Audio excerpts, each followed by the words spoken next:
Now the second myth that we have to refute based on creatine is a large one. It's one that's really prevalent, and I'm sure you've heard it before if you've even heard about creatine.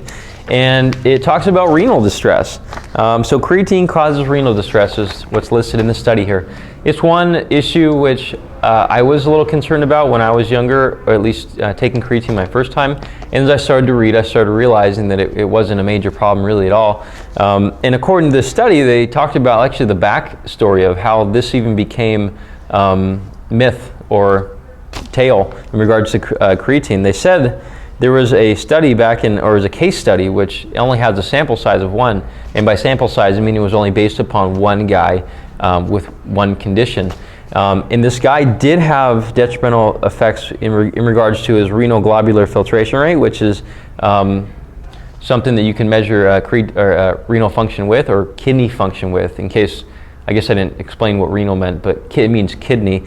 So this 25-year-old guy, he did have issues with his kidneys with the usage of creatine, but also too, he already had kidney disease. And I think that's a huge thing. I mean, you can't say exercise is a horrible thing for people or people's heart, but in the study have a guy who already had like 5 heart attacks and like had a issue with his heart the whole life. I mean, you can't use that as a valid sample size.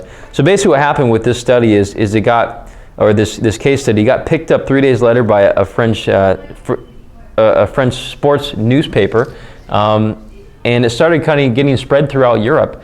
And that was where a lot of the fanatical type of myth came along with kidney disease and creatine usage. But they do say later on in the study here that while creatine does make up a portion of globular filtration rate, which must be excreted by the kidneys, there's actually no evidence to support the notion that normal creatine intakes, which is less than 25 grams per day in healthy adults, causes any renal or kidney dysfunction. So again, there is no evidence to support based upon the study here in 2007. So unless they've had something since, this basically said there's nothing there. So if you guys have any questions or comments along the way, feel free to put them in the comment box below. This should be on YouTube, and I'll answer as many as I can.